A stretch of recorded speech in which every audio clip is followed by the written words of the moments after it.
এই ভিডিওতে আমরা দেখব যে কিভাবে একটা ফাংশন সার্বিক ফাংশন কিনা এটা আমরা কিভাবে অঙ্ক করার মাধ্যমে বা বিভিন্ন সেটের মাধ্যমে প্রমাণ করতে পারবো যে একটা ফাংশন কি কখন সার্বিক হচ্ছে আর কখন হচ্ছে না। আচ্ছা, তাহলে দেখো উদাহরণটা কি। আমি এখানে একটা ফাংশন লিখেছি এফ অফ এক্স, যেটা হচ্ছে x plus 3 divided by x minus 4। এখানে ফাংশনটা বলছে f is a function of r minus 4, মানে এটার ডোমেইন হচ্ছে বাস্তব সংখ্যা থেকে 4 বাদ দিব। কারণ দেখো তো, আমার যদি এক্স এফ হলো 4 হয়, এটা এই ভগ্নাংশের নিচে 0 চলে আসে। কোনো ভগ্নাংশের নিচে 0 আসলে সেই ভ্যালুটা হচ্ছে অসংজ্ঞায়িত হয় বা ডিটারমিনেন্ট হয়ে যায়, তখন হচ্ছে আমরা ওটার ভ্যালু বের করতে পারি না। এবং রেঞ্জ দেয়া কোডোমেইন দেয়া আছে বাস্তব সংখ্যা থেকে 1 বাদ দিয়ে যে সেটটা থাকে সেটা হচ্ছে কোডোমেইন। এখন আমি কিভাবে বের করব যে হচ্ছে আমার এখানে রেঞ্জটা কোডোমেনের সমান, মানে রেঞ্জ ইকুয়ালস টু কোডোমেন হলেই আমরা জানি যে সেটা হচ্ছে একটা সার্বিক ফাংশন হবে। এখন এটা আমরা বের করব কিভাবে, দেখো আমরা জানি F of x equals to যেটা দেয়া আছে ফাংশনটা, মানে এটা হচ্ছে ওয়াইয়ের ভ্যালু, ঠিক আছে। আচ্ছা, তাহলে দেখো আমরা জানি রেঞ্জ মানে হচ্ছে ওয়াইয়ের ভ্যালু। যদি আমি সব ওয়াইয়ের ভ্যালুর জন্যই আমি একটা ডোমেইন পাই, মানে সব ইমেজের জন্যই একটা প্রি ইমেজ পেয়ে যাই, তাহলে আমি বলবো যে আমরা মনে করতে পারি যে কোডোমেইন আর রেঞ্জ হচ্ছে সমান। মানে দেখো আমি যদি প্রত্যেকটা এই যে ধরো এ বি সি, এখানে ধরো আছে ই এফ জি, আমি প্রত্যেকটা ইমেজের জন্যই যদি হচ্ছে আমি একটা মানে প্রত্যেকটা ওয়াইয়ের জন্যই আমি যদি এক্সের ভ্যালু পেয়ে যাই, তাহলে মানে প্রত্যেকটা ইমেজের জন্য যদি আমি প্রি ইমেজ পেয়ে থাকি কোনো একটা ফাংশনের ক্ষেত্রে, তাহলে আমি বলবো যে যে এখানে এটা যেহেতু আমি কোডোমেইন, মানে প্রত্যেকটা কোডোমেইনের সদস্যের জন্যই আমি একটা ডোমেইনের সদস্য পাচ্ছি, তখন এই কোডোমেইনটাই কি রেঞ্জ হয়ে যাবে না? হ্যাঁ, এই ধারণাটাকেই আমরা কাজে লাগিয়ে অঙ্কটা করব। তাহলে দেখো এটা যদি ওয়াইয়ের ভ্যালু হয়, আমি তাহলে এই কোডোমেইনের ভ্যালু বের করার জন্য কিসের ভ্যালু বের করব?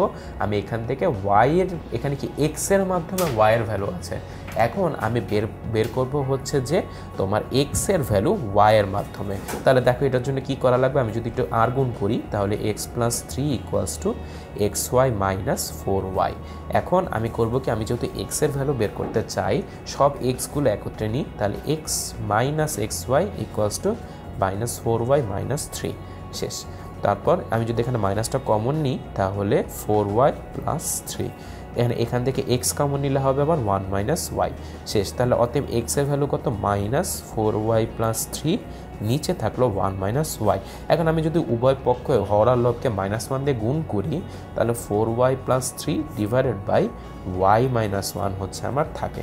তাহলে দেখো তো এটা হচ্ছে আমি কি পেলাম, এখানে আমি এক্সের ভ্যালু পেলাম ওয়াইয়ের মাধ্যমে।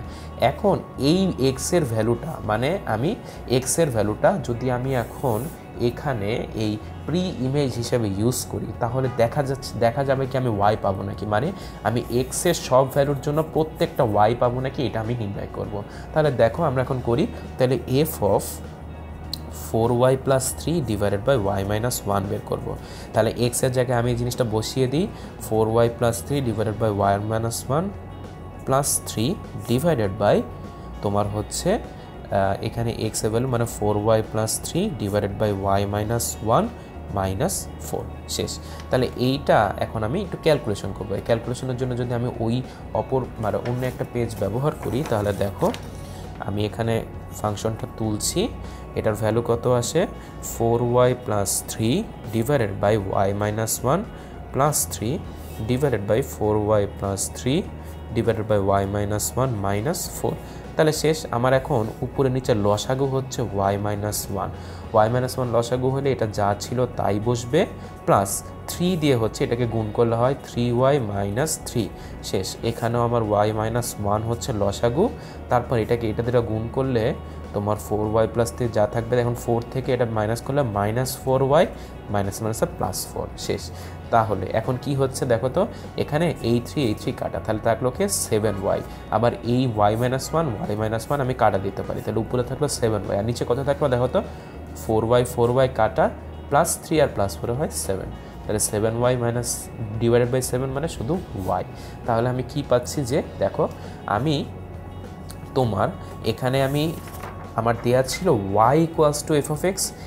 এখন আমি করলাম কি যে আমি এক্সের ভ্যালু বের করলাম ওয়াইয়ের মাধ্যমে, এই ভ্যালুটা দেখিয়ে আমি যদি ফাংশনে বসিয়ে আমরা দেখলাম আবার ওয়াইয়ের ভ্যালুই পাচ্ছি। মানে আমি দেখো তো এক্সের ভ্যালু বের করলাম ওয়াইয়ের মাধ্যমে, মানে ফাংশন অফ ওয়াই আকারে বের করলাম, আমি সেই পুরা এই ওয়াইয়ের প্রত্যেকটা ভ্যালুর জন্যই আমি সবগুলো মানে প্রত্যেকটা এক্সের ভ্যালুর জন্য আমি সবগুলো ওয়াই পেয়ে গেলাম। ঠিক আছে, মানে এখানে আমার রেঞ্জ হচ্ছে কোডোমেইনের সমান। তাহলে আমি সহজেই বলতে পারি যে দেখো আমার এখানে আমার প্রত্যেকটা ইমেজের জন্যই আমি প্রি ইমেজ হচ্ছে এক্সটা পাচ্ছি। মানে এখানে যে ওয়াইয়ের আকারে আমি যে ফাংশনটাকে এক্সে প্রকাশ করেছি প্রত্যেকটার জন্যই আমি ওয়াইটা পাচ্ছি। তাহলে এজন্য বলা যায় যে আমার এখানে রেঞ্জ আর কোডোমেইন সমান। তাহলে এই এফ অফ এক্স যেটা ছিল আমার x+3 ডিভাইডেড বাই x-4, এইটা হচ্ছে আমার কোডোমেইন ইকুয়ালস টু এই ফাংশনের ক্ষেত্রে কোডোমেইন ইকুয়ালস টু রেঞ্জ। তাই আমি বলতে পারি এটা সার্বিক ফাংশন।